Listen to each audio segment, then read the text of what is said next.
Fala pessoal, tudo bem com vocês? Estamos com mais um conteúdo, mais uma notícia. Então já deixe o seu like, se inscreva no canal e ative o sininho de notificações para estar recebendo todos os nossos vídeos aí na sua telinha, pessoal.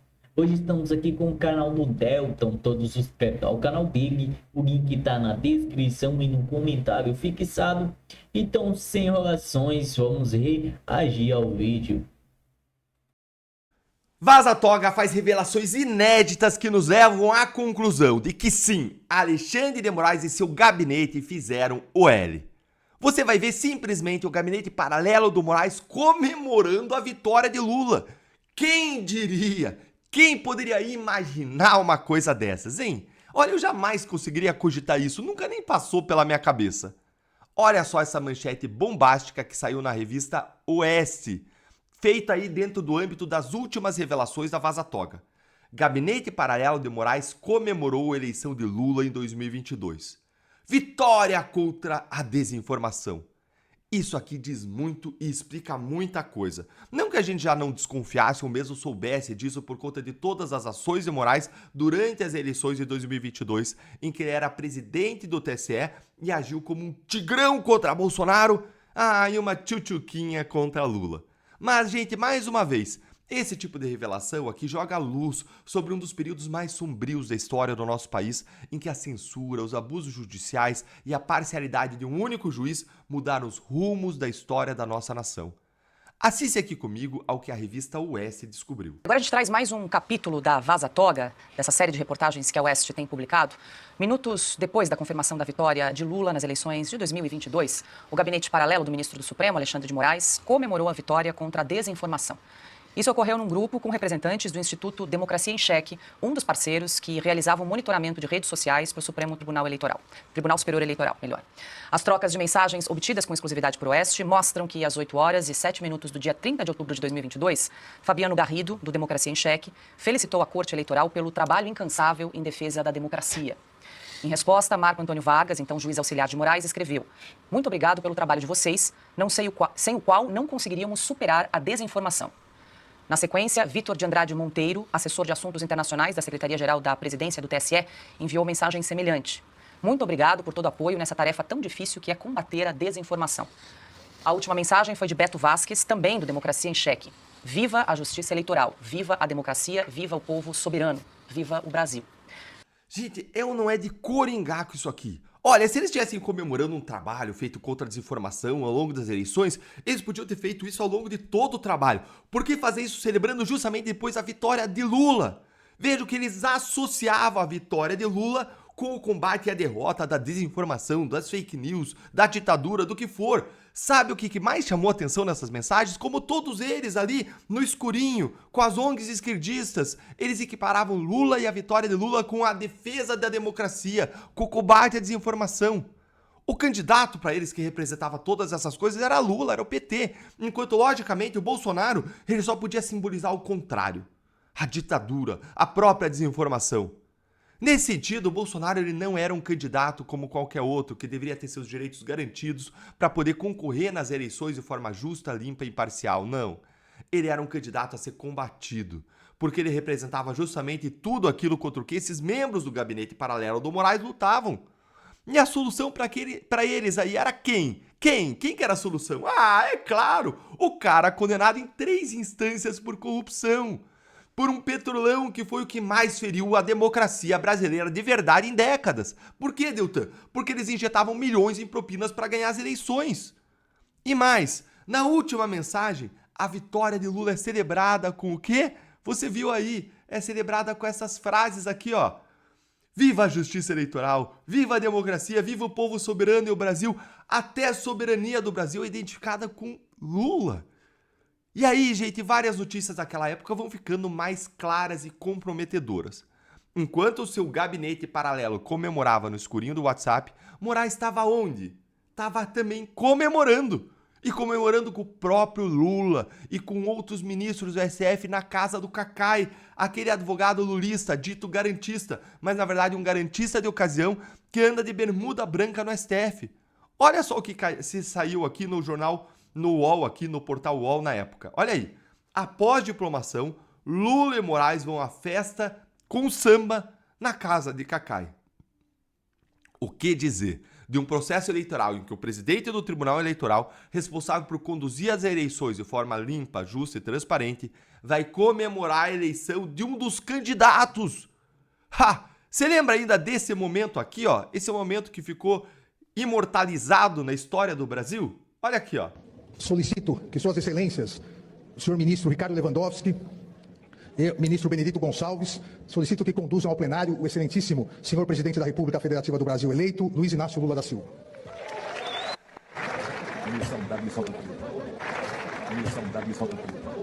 Missão dada, missão cumprida, ministro do TSE. Ele que até me caçou depois, dentro de um governo Lula que prometeu vingança contra a Lava Jato, foi o relator da minha cassação, Benedito Gonçalves. Então vejam, nós temos um TSE que atuou em várias decisões contra Bolsonaro e o bolsonarismo de forma absurda e injusta. Por exemplo, derrubando o vídeo do Faz o L do Nicolas, que era opinião, e eles classificaram como fake news, não tinha nada de fake news. Derrubaram vídeos que associavam o Lula à corrupção com conteúdo verdadeiro. Eles falaram que era verdadeiro, alegando que gerava, veja bem, desordem informacional. Censurando previamente o documentário Quem Mandou Matar Jair, da Brasil Paralelo. Eles derrubaram ainda várias matérias que associavam Lula a Maduro e Ortega. Mentira! Aí você tem o pessoal do gabinete do Moraes comemorando a vitória de Lula e Moraes indo comemorar a vitória na casa do advogado lulista, junto com o próprio Lula. E aí? Moraes fez ou não fez o L? Fez ou não fez? Tudo sem falar do ministro, missão dada, missão cumprida, próximo de Lula. Conta aí se você acha que eu tô certo na minha conclusão nos comentários. Fez ou não fez o L? E vocês sabem o que é o pior de tudo isso? Essas pessoas aí hipócritas que fizeram L, essa é a minha opinião, conta a sua nos comentários. Essas pessoas aí hipócritas, sem vergonha na cara, que cometeram abusos, ilegalidades, violações de direitos humanos em série, de todos os tipos, contra gente inocente do 8 de janeiro, gente que tá na cadeia hoje, sofrendo até hoje, sem ter cometido um único crime. E eu descobri alguns casos recentemente que vão deixar vocês aí de cabelo em pé. Um dia eu vou contar mais aqui no canal. Essas mesmas pessoas que estavam comemorando a vitória da democracia, a vitória contra a desinformação, elas estavam, na verdade, apoiando um grupo que, olha só, que tá realizando o que tá acontecendo hoje e eu vou mostrar pra vocês aqui, ó. E aí essas pessoas todas aí não movem uma palha pra impedir, pra combater isso aqui. Olha essa notícia aqui que saiu no ICL Notícias, um veículo de extrema esquerda. Nicolas Ferreira derrubou norma e abriu espaço para crimes dessa organização criminosa na Faria Lima. Ou ainda, olha aqui na revista Veja, a conexão entre o vídeo do Nicolas sobre o Pix e a operação contra essa organização criminosa aí. Você tá achando isso nojento tanto quanto eu? Calma que piora. Olha a deputada do PSOL, a Thalíria Petroni. Olha aqui, ó. Quer dizer então que o Nicolas ajudou essa organização com a fake news do Pix? Que é isso? Que é isso? Agora é desinformação do bem? É ódio do amor? Ódio do amor? Vocês gostaram aí dessa desinformação da esquerda? Que era quem venceu, né? Democracia venceu, combate à desinformação venceu. Você viu aí, né? Que desinformação, que combate à desinformação que venceu. Você gostou aí dessa desinformação da esquerda? Cadê o Xandão? Cadê o TSE? Cadê os defensores da democracia inabalada? Cadê o inquérito das fake news? Eu vou fazer em seguida, hoje ainda no dia, uma análise só sobre essas fake news. Então deixa o seu like para você receber mais o nosso conteúdo. Comenta o que você achou dessa revelação bombástica aí da Oeste. Se inscreve no canal e clica no sininho para você não perder o próximo vídeo em que eu vou destrinchar, vou destruir essa fake news da esquerda contra o Nicolas. E é claro, eu convido você a se tornar membro aqui do canal para apoiar de forma mais intensa o nosso trabalho. 2026... eu vou te falar sobre isso, mas lembre que essa é a melhor chance para o Bolsonaro. Por que, Deltan? Porque ano que vem tem eleição, e a eleição de um presidente de direita pode mudar tudo. E de um Senado de direita mais ainda. O julgamento do ex-presidente Jair Bolsonaro está cada vez mais próximo agora. Ele vai começar no dia 2 de setembro e o resultado já é esperado por todos nós. É a condenação de Bolsonaro a uma pena que vai ultrapassar os 30 anos de prisão. E essa condenação é esperada não porque juridicamente ela seja adequada, não, tá longe disso. Ela é esperada porque os próprios ministros do Supremo já disseram sem parar na imprensa que Bolsonaro não escapa da condenação. Olha só, o portal Metrópolis, dá uma olhadinha aí, ó. O portal Metrópolis, ele chegou a dizer nessa semana mesmo que Moraes já decidiu até mandar o Bolsonaro pra Papuda. Gente, isso mesmo antes do julgamento sequer começar, sequer acontecer. Esse é o nível da politização e da pré-condenação dessa farsa jurídica que se tornou esse julgamento da suposta trama golpista. E essa é a mesma visão do entorno do Bolsonaro, com uma exceção. Olha só aí o que disse a Folha de São Paulo. Bolsonaro dá a condenação como certa, mas aliados esperam o quê? Um alívio da pena. Como assim? Embora prevejam uma condenação, aliados esperam que a primeira turma do STF não aplique a pena máxima pelos crimes que devem ser imputados a ele. A expectativa é de que a defesa consiga atuar pela contenção de danos e tenha sucesso na dosimetria, ou seja, em acertar a dose da pena, momento da definição do tempo de detenção. Olha, eu já não sou tão otimista assim, viu? Depois da Magnitsky no ministro Alexandre de Moraes, eu acho que o Supremo vai se vingar do Bolsonaro e dos demais réus e vai se vingar com uma pena muito alta. Eu já falei até sobre isso aqui no canal, vou deixar para vocês o link dessa análise na descrição e na tela no final para você assistir depois. Agora, a questão que a gente precisa responder é: há alguma chance de Bolsonaro ganhar tempo e adiar sua condenação para 2026? Afinal de contas, um perdão presidencial é a melhor chance que ele pode ter. Vem entender comigo nesse artigo aqui excelente que foi publicado pela Gazeta do Povo. Olha aí, ó. Quais manobras e recursos podem fazer julgamento de Bolsonaro acabar só em 2026? As manobras aí são basicamente duas. Um ou mais pedidos de vista e recursos dentro do próprio Supremo Tribunal Federal que podem não mudar o resultado, mas podem diminuir as penas e, o mais importante, ganhar tempo para Bolsonaro. Lê aqui comigo, ó. 1. Julgamento no STF sem pedido de vista. Se nenhum ministro pedir vista, o julgamento pode terminar em setembro de 2025 mesmo. Agora, gente. Caso haja pedido de vista, o regimento interno do STF prevê 90 dias de prazo, prorrogáveis por mais 30, o que pode jogar a retomada da análise do caso na primeira turma do STF para janeiro, fevereiro de 2026, após o recesso do Judiciário. A depender da dinâmica, o voto vista pode ser devolvido no início de 2026 e o julgamento seria retomado em fevereiro ou em março. Aqui nesse ponto, o mais provável de acontecer, se acontecer, é que o ministro Fux faça esse pedido de vista. Já teve rumores nesse sentido, tanto na Folha de São Paulo quanto no Globo. Mas, mais recentemente, também tem saído na imprensa, olha aí, tem saído na imprensa que Fux não pretende mais pedir vista. Olha essa outra matéria aqui também, ó.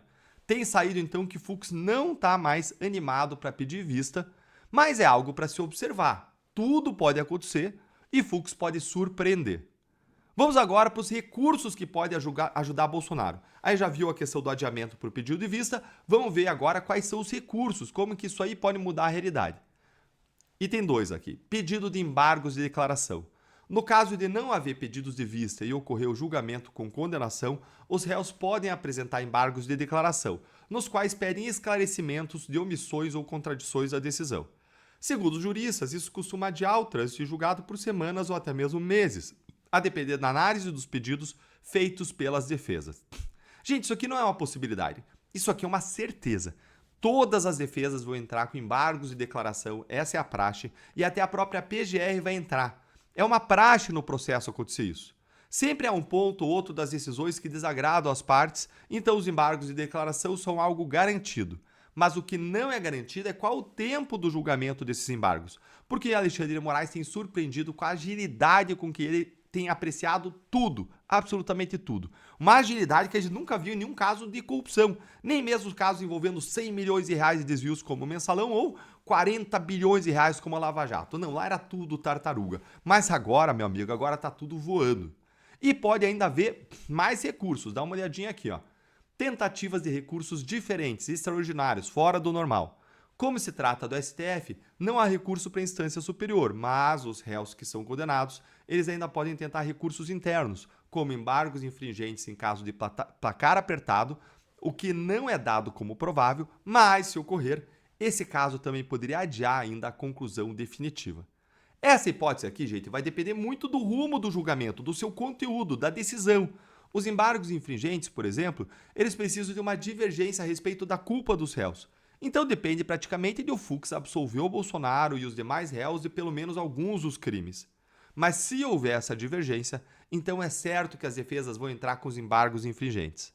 E agora eu quero ouvir a sua opinião.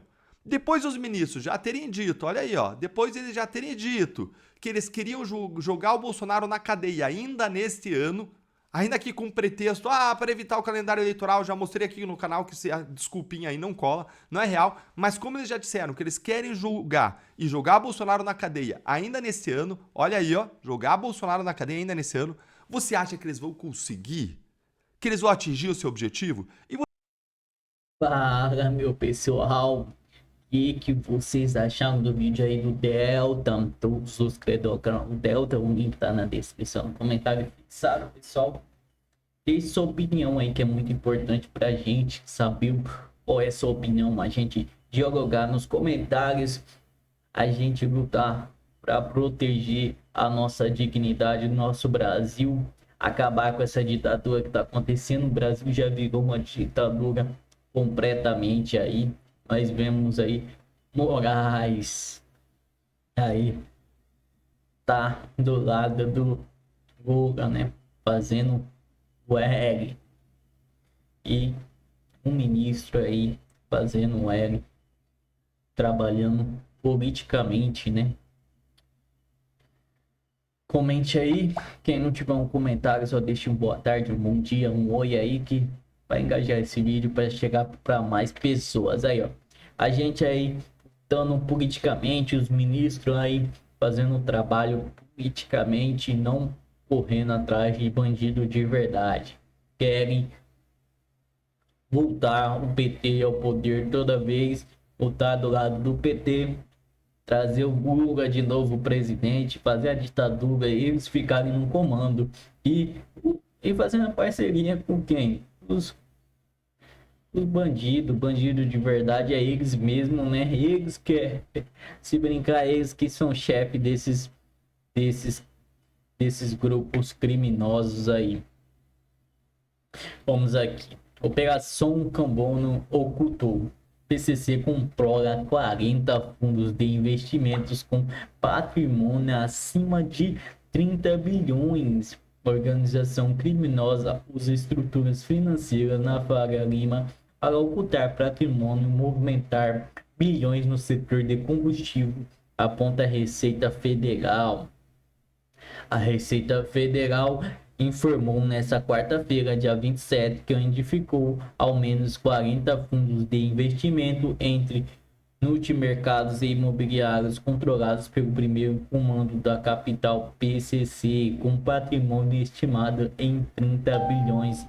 Segundo auditores, os fundos eram fechados geralmente apenas com chitas, o que permite criar camadas de ocultação de recursos. De acordo com a investigação, o esquema financiou a compra de um terminal portuário, 4 usinas produtoras de álcool, além de outras 2 negociações de 1.600 caminhões para transporte de combustível e mais de 100 imóveis em diferentes regiões do país. Entre os bens identificados estão 6 fazendas no exterior paulista, avaliadas em 30 milhões, em uma residência Trancosa, adquirida por 13 milhões. Uma das principais FITs envolvidas funcionava um banco paralelo de facção movimentada sozinha, 46 bilhões em operações não rastreáveis no período analisado. Empresas envolvidas, companhias citadas com parte da rede de lavagem de dinheiro estão Grupo Aster Copper, dono das usinas distribuidoras de redes posto, usava como movimentar valores por meio de contas não rastreáveis. Fundo de investimento envolvido em aquisições de blindagem patrimonial. Segundo a Receita, as estruturas também financiaram importadoras responsáveis por adquirir o exterior alfa hidrocarbonetos diesel que eram vendidos em mais de 100 postos de combustível, distribuidores em 10 estados, em São Paulo, Bahia, Goiás, Paraná, Rio Grande do Sul, Minas Gerais, Maranhão, Piauí, Rio de Janeiro e Tocantins. Esquema de lavagem. Os auditores explicam que os poços funcionaram com custo de entrada do dinheiro em espécie ou em transações via maquininhas de cartão, que eram repassadas a organizações criminosas por meio de contas bancárias vinculadas. Entre 2020 e 2024, os investigados importaram mais de 10 bilhões de combustível, movimentando 50 bilhões por meio da rede de posto. Recolhimento de tributos, porém, foi considerado incompatível com o volume das atividades. Além disso, cerca de 140 postos não registram qualquer operação por período, mas receberam mais de 2 bilhões em notas fiscais combustível, aprontando aquisições simuladas com o objetivo de esconder transações ilícitas. Além de momento estabelecendo, já foram autuados em mais de 891 milhões pela Receita Federal. É isso, os bandidos que é bandido, eles não estão procurando, estão aí movimentando 46 milhões por mês aí, e eles aí não fazem nada, querem ficar nessa política aí, eles que devem estar envolvidos nisso, com certeza eles estão, né? Não há dúvida, né? Então é isso, pessoal, deixe seu like, não se esqueçam de comentar e até a próxima.